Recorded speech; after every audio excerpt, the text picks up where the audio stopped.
Bismillahirrahmanirrahim. Mr. Idraz Niadi, my very good friend, CEO of EDB, former chairman of Paapam, our sponsors, Paapam members, ladies and gentlemen, Assalamu alaikum. Paapam as an association has marked its 13th official birthday, although the association is well over 22 years old. It's an association, gentlemen, that represents the backbone of the automotive sector of Pakistan. It is an association that represents the engineering face of Pakistan, and with a membership base of over 340 organizations, Paapam today employs over 220 individuals directly, who in turn support over 1.5 million citizens of Pakistan. Pakistan, sir, is a unique case among developing nations. It has the fortune to have a very vibrant auto industry, an industry that plays host to major global original equipment manufacturers like Toyota, Honda, Suzuki, Massey Ferguson, who have made Pakistan their home. We today manufacture tractors, cars, motorcycles, trucks and buses that are playing a very vital role in the economic development of our country.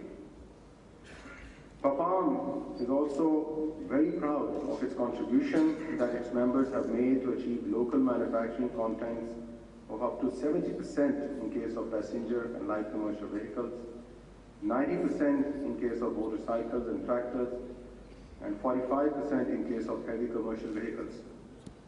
The industry encompasses technologies that include plastics, steel, forgings, electronics, textiles, rubber, oil, design engineering, services, and the list is very long. With the grace of our Almighty, Pakistan, we are very proud to say, is also one of the most competitive global manufacturers of tractors and two-wheelers that have now made up into the export market also. Even in passenger cars, our products are highly competitive in comparison with regional neighbors, and this is only due to the high level of localization, technology acquisition, and long-term investments done by our members and the OEMs. However, last year was extremely challenging for the auto industry. Passenger cars, although आप सबको पता है कि volumes तो increase हुए, लेकिन profitability eroded due to the exchange rates and the high utility and raw material costs. In trucks and buses, 16% GST was applied. 7,000 modified sprinklers were imported, so that put a huge dent on the manufacturing of the truck industry in Pakistan. Tractors, also those who have 16% GST was imposed, and with that we've had a serious fallback situation in the tractor manufacturing. The only shining example which we may say was in the motorcycle area, where because there was no fine-tuning done by the government of Pakistan, it stayed afloat from the problem, and there was a huge increase in production in the motorcycle area. And we do pray that that keeps on going as it is going now. The imposition of general sales tax on tractors, as I just mentioned earlier, has had a situation where the industry has been shut down for the last 4 months. Niadi Sahab, this is a very serious situation, and you are well aware that Paapam has taken this up on a very strong note with your organization also, and at the ministry level, and even at the Prime Minister and the President level. And we'd certainly like to hear from you what the status of this serious situation is currently with the government. Our second concern, which I'd like to share with you is the issue of trade with India and the tariff rationalization exercise, which supposedly is being started at the government level. This is again bringing a big concern within the industry. And we hear that there's a proposal to reduce tariffs on motor cars and other engineering products also by the Planning Commission from the current tariffs to as low as 10%. And I am sure it is our humble opinion within Paapam that if this occurs, then there is no future for the engineering industry in Pakistan. I'd also like to highlight here the issues with regards to the auto industry development program. Now, although all of you would share with me that the program as envisaged would be ending up by June of next year, but I think that's a promise which the government of Pakistan made with us when we agreed to the AIDB, and the part that was supposed to support the auto parts manufacturing industry was not implemented by the government of Pakistan.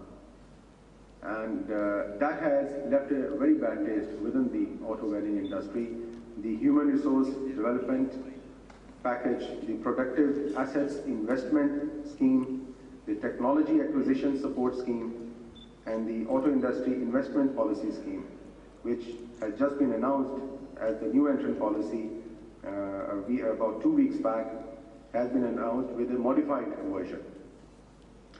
So all these issues that have been cropping up within the industry have led to a very peculiar situation where we all feel that there is no policy by the government of Pakistan for the auto industry. We strongly feel, and we have been always requesting, that a long-term, stable policy is what is needed for the engineering industry.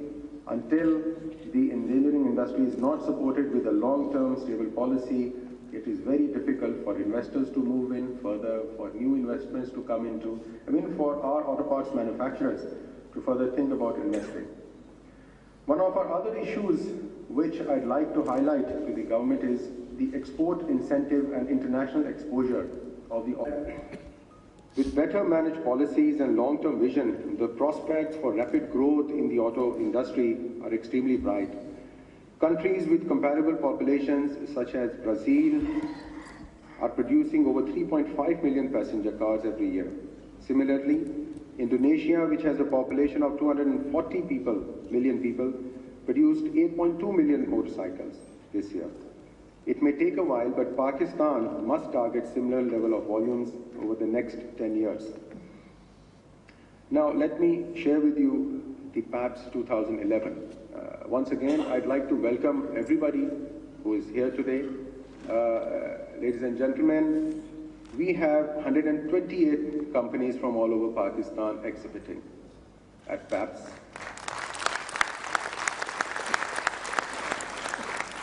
The Expo Center has only 2 halls. And I was telling Khosa Saab, the CEO of the Expo Lahore, that if you had 2 more halls, we would have been able to fill those also. So there's a strong vibrant sector. The auto sector has the capacity to even put up a better show. But people from the services and back-end Tier 2 and Tier 3 level suppliers are exhibiting.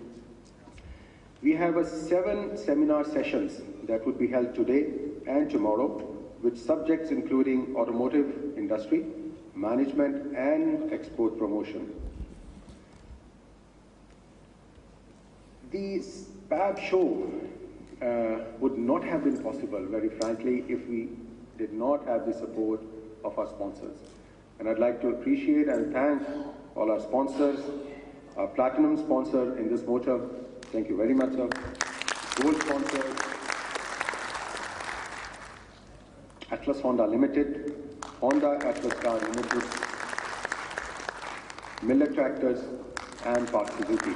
Thank you very much for your support to organize PAPS 2011. The Expo Center Lahore, ladies and gentlemen, I'd also like to appreciate their support. I wonder if probably most of you have been, you visited this center for the first time. And I'm sure you must have seen the excellent ambience and the excellent atmosphere that the Expo Lahore represents. It is a great effort of the Expo Lahore team. And I'd like to recognize Mr. Khosa, the CEO of Expo Lahore, who has been very, very helpful to us in our organization of the PAPS 2011. I'd also like to put on record here that we'd like to see the Expo Lahore Center enhance its facilities further.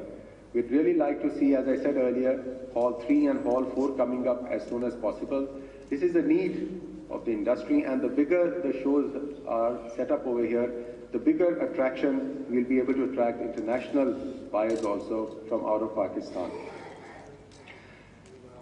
Ladies and gentlemen, I'd like to come back, while I conclude my speech, that the government must recognize that engineering-based national growths have yielded tremendous surprises in the forms of countries like Taiwan, Korea, Malaysia, Indonesia, and now that are being quickly followed by China and India.